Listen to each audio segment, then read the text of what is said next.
Welcome back after the break. Glad you could rejoin us for Authors Night here on Sheffield Live TV. Authors Night, by the way.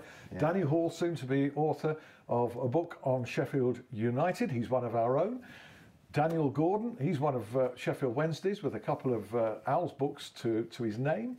Former Sky Sports, Soccer AM fame from the early days, and of course the much acclaimed producer of the Hillsborough documentary. James, I've written 3 books, and I've written absolutely none, so I feel really discluded out of this. So I said last week, didn't I? We were just leaving and said, "Oh, it's Authors Week next week." Said, "I'm not bothered coming in."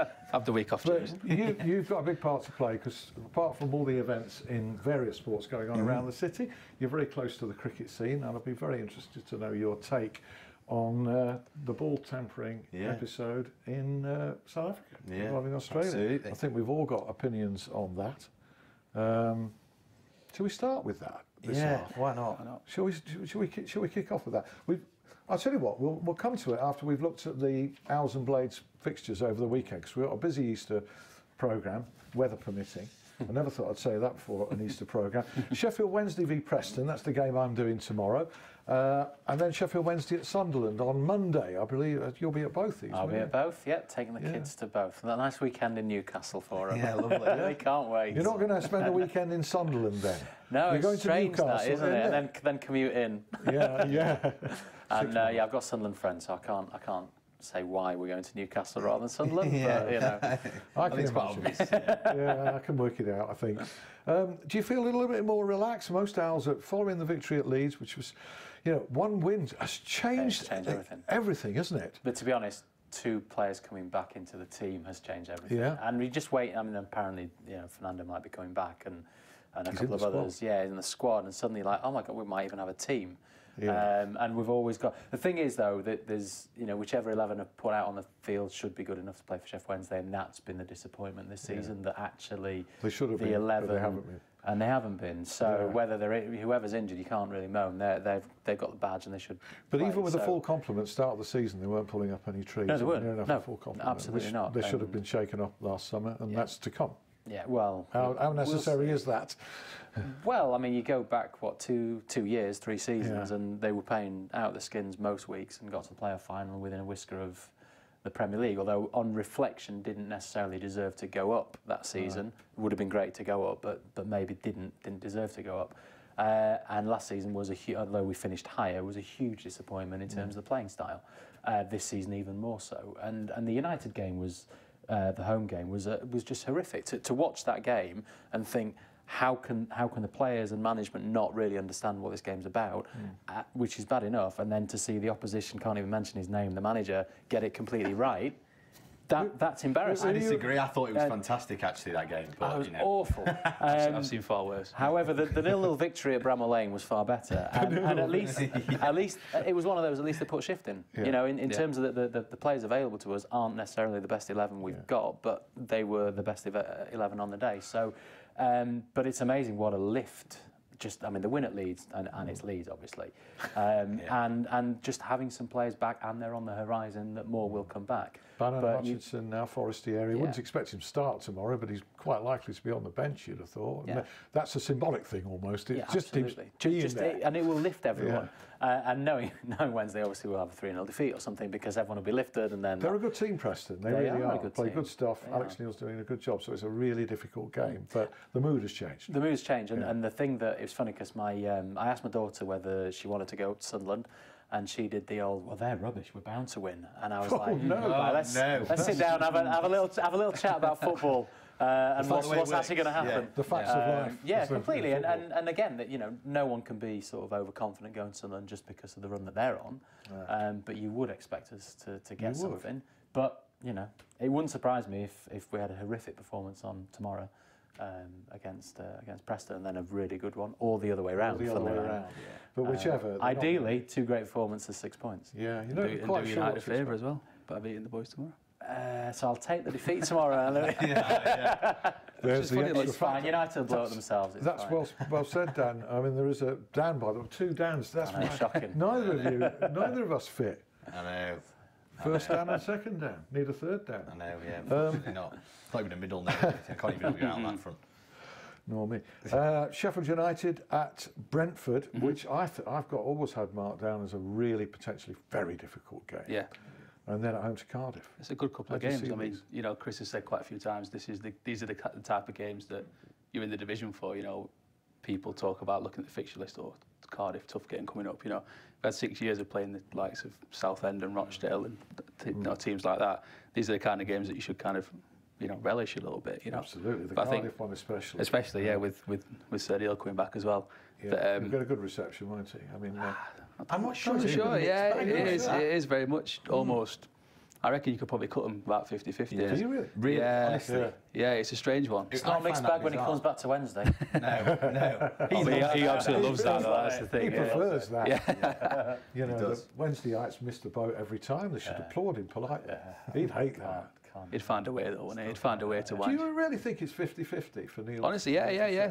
From the kind of social media kind of... And where's the animosity coming? I know they got relegated, shouldn't have got relegated. I know it was Tevez. Yeah, but he's had a record of progression, a season in the Premier League. I think if you look at his record on paper, you know, he did a really good job there. You know, he's one of the, you know, only people to get them promoted to the top flight in the club's history. There can't have been that many. Dave Bassett previously and John Harris before that. In 120 odd years. So you know, he's in esteemed company there. You know, a couple of semi-finals, really good seasons. Blades boy as well. You know, on the terrace is so where's the antipathy come from there? It's a tough one, really. I think the fact that he took so long to kind of get them promoted is being used against him, which I don't agree with. Because we're knocking on the door, there's semi-finals in cups and stuff like that. With a very poor squad as well. Very much so, yeah. I think he's just that kind of character, isn't he? You know, if you get 10 people in a room, bit of a Marmite, ask flavour. Do you like Neil Warnock? 5 will probably say yes, and 5 will probably say no. It's just you're a Blade, and you probably know more than me about the way Blades think. But I'm thinking 75-25 in Neil's favour for his reception. I don't know. I should be listening. I'd never claim to understand how football fans think. Yeah, to be honest with you. Yeah, it baffled me, to be fair. But I think his kind of insistence on every job he gets, they're always the best set of lads he's ever had. Best set of fans he's ever had. He always kind of does the same, trots out the same line. Yeah. He's always saying he's going to retire in 2 years as well. He's been saying that for 30 years. 20 years, yeah. But so a point at Brentford and a win at home to Cardiff keeps them in contention. I'd take that. 2 points adrift of it at the moment, but as you say, Wednesday can do the Blades a big favour by beating Preston. And obviously they've got to come to Bramall Lane as well, so as of Middlesbrough, which would be a really good game. Middlesbrough too. Yeah.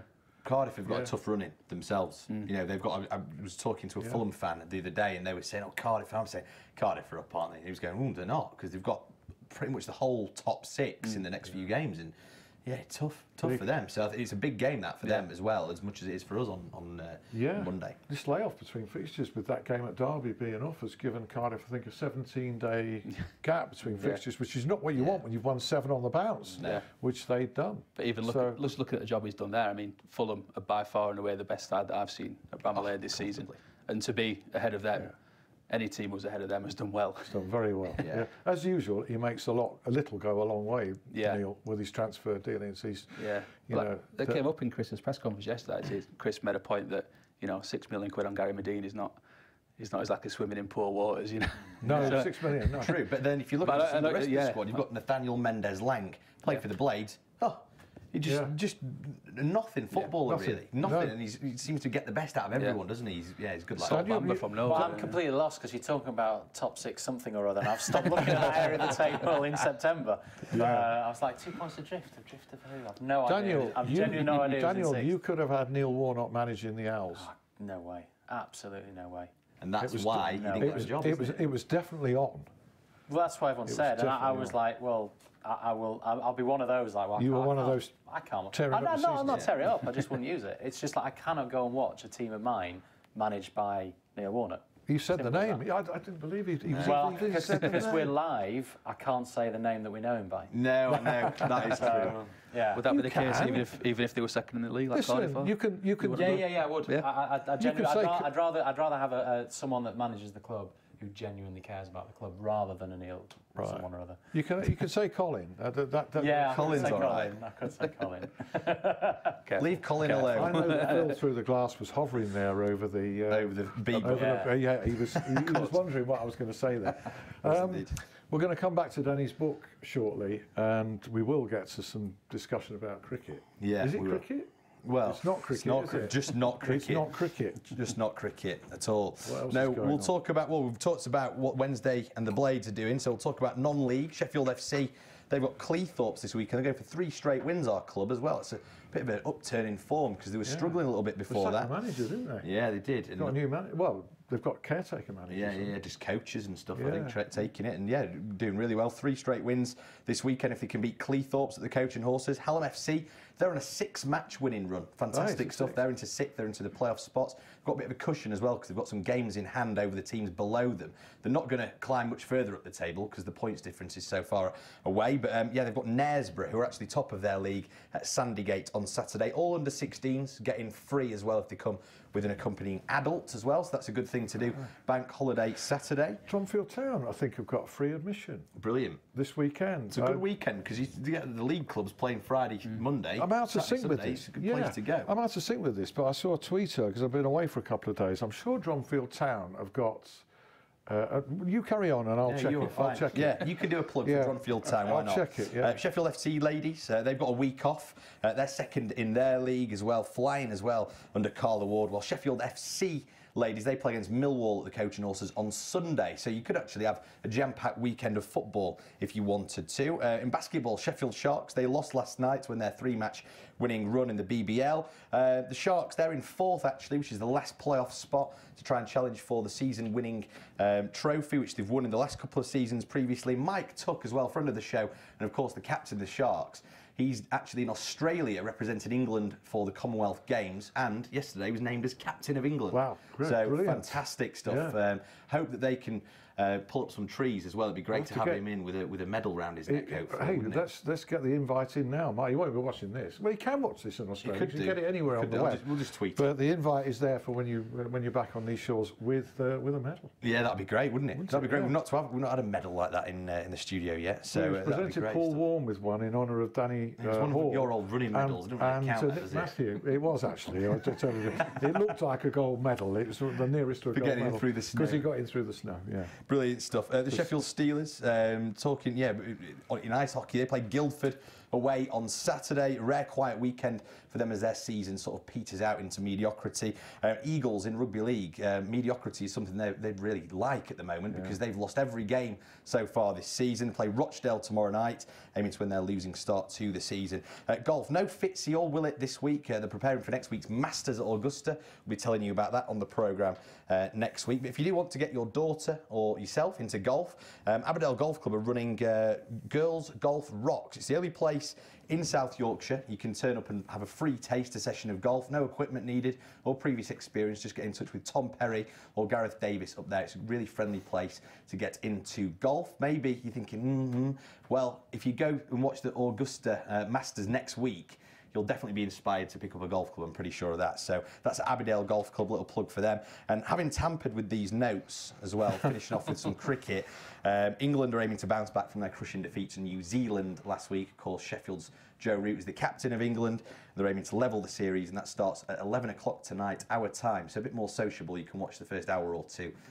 If you can bear it. So there we go. What about Dronfield Town, Alan? Scratched it together there. I've got a bit of sandpaper in my pocket. Yeah, I'm very used to you. Dronfield Town, I was right. Yeah, I was right. It's this Saturday, kick-off at 3 o'clock against Retford United is free admission at the H.E. Barnes Stadium in Dronfield. Brilliant. 3 o'clock, Dronfield Town. It's free. I know that they'd scheduled this earlier, but the Beast from the East decided it was having free admission instead and wiped it out. From the West something as well like after that. But it is this weekend. Brilliant. And also, just to mention for Sheffield Hub, because there's no show next week, we're taking a break for Easter next week, so we're going to run a repeat now. In fact, it's going to be a repeat of this. Oh, right, nice one. It's going to be on. It's going to be on twice in a row.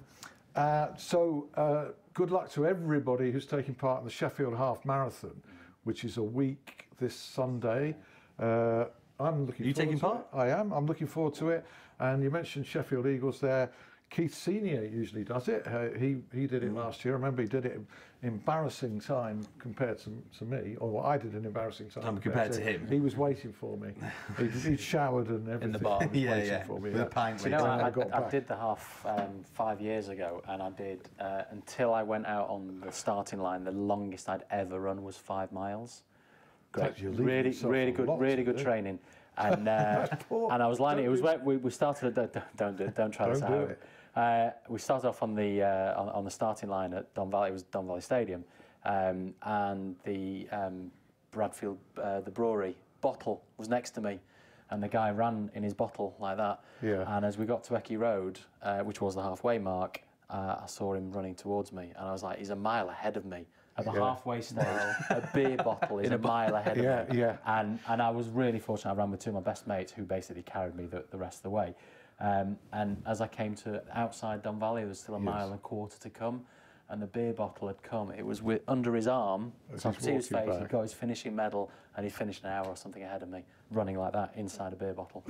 I've not drunk that beer ever since. 5 years boycott, no way. Yeah, I've been overtaken by bears and monkeys and all sorts on these half marathons. But I finished. You can't be too proud, I'll tell you. Yeah, you finished. You did very well. It's always a fantastic. It's better than event. me and Danny have run anyway. You're ahead of everyone who just sort of sat and watched like we were. Correct. Yeah, exactly. That's the way to look at it. But it is brilliant. It's actually brilliant just running around your city.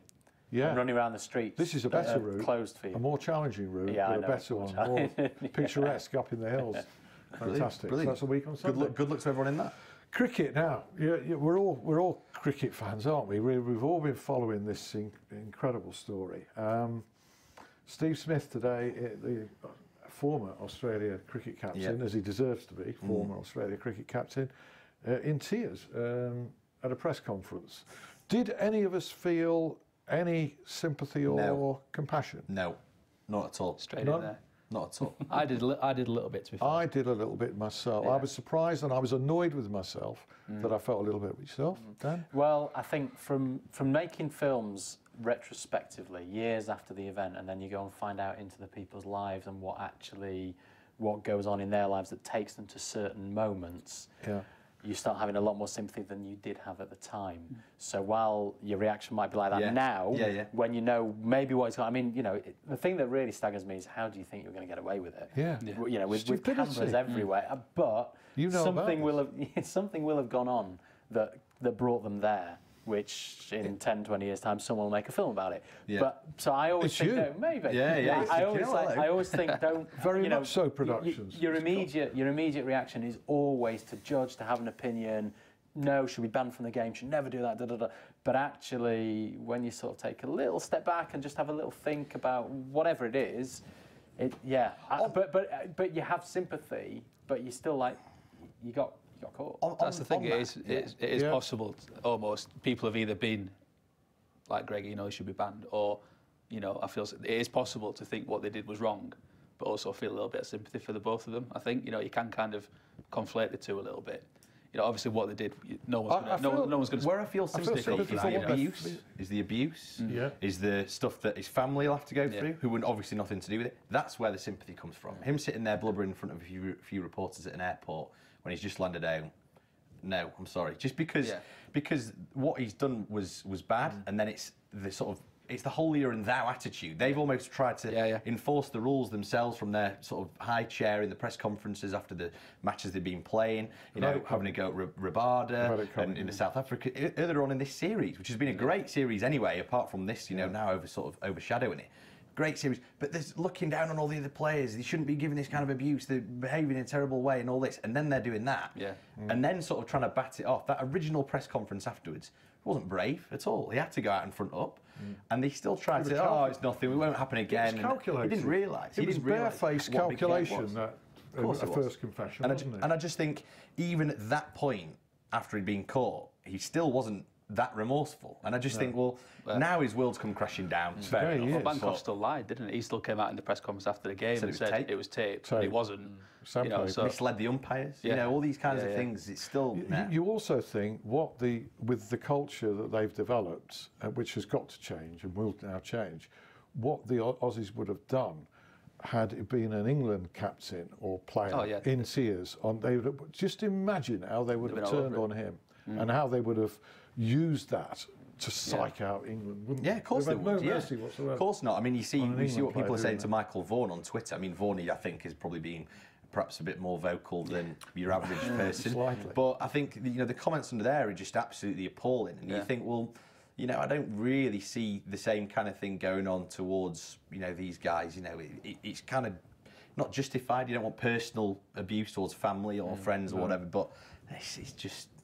I think it's an appalling act, and they've got the just deserve. It's a watershed moment for cricket and sport and the way that we play, and that includes football. With diving can't be compared to it because it's not premeditated. You wherever you've got sport, wherever you've got competition, and then when you've got stakes are high, people will always seek an edge at any level. Yes. Whatever. There's nothing wrong with an edge, even is at pub there? level. As long as it's not a piece of sandpaper, the edge of a piece of sandpaper. That's the thing. You put your hard yards in. That's where you get your edge. You try different recovery methods and all these things that we don't see particularly in football clubs when they're having the ice baths and all that. That's all to get an edge. Yeah. Quickly, is there any sympathy? The England cricket. Is there any sympathy within the England cricket camp for any of the Australians? I wouldn't think so. No, all right. Especially not from Mr. Bairstow, your mate. Yeah. I remember back to the press conference when they stitched him up completely. Well, there you about the headbutt gate. The two people sat there laughing their heads off. Was it 3 months later? They both sat there looking sullen.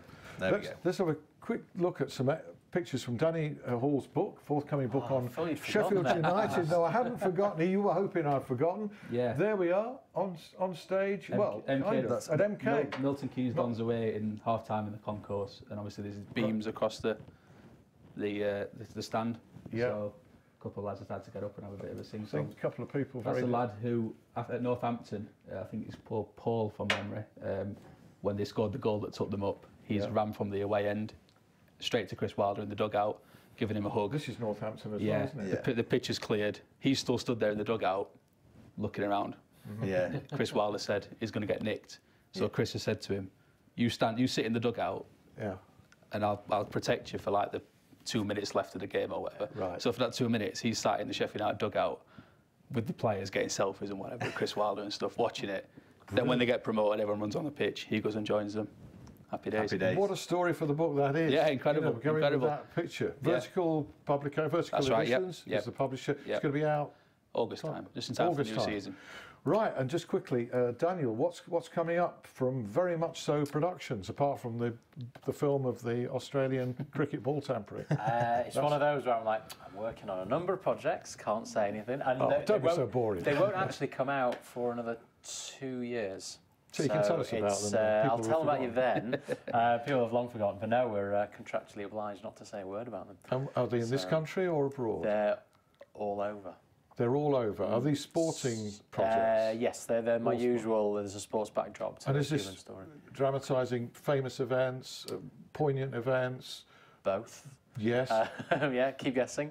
Yeah. He's not giving it away, is he? He's crashing out of tournaments, winning tournaments, indivials, winning medals, different sports, lots of different themes. This is really cloak and dagger, but it's fantastic for you to be involved. Yeah, and it's brilliant. And the weird thing is they're all quite long-term projects, so they will all come out at the same time. So everyone will think I've been doing absolutely nothing for 4 years, and then loads of things will come out. Yeah, you kept fobbing me off. I can't make that from here, there, and everywhere. And now I realise you've got an engagement party to go to. Danny Hall, thanks very much indeed. Daniel Gordon, it's been brilliant chatting, really fantastic. James, thanks very much. Thank you very much, as ever. Thank you to you for watching. We're taking a break next week, repeat of this actually, and this will be on my YouTube channel as usual this evening. We'll see you live, hopefully, in a fortnight. Have a happy Easter. See you.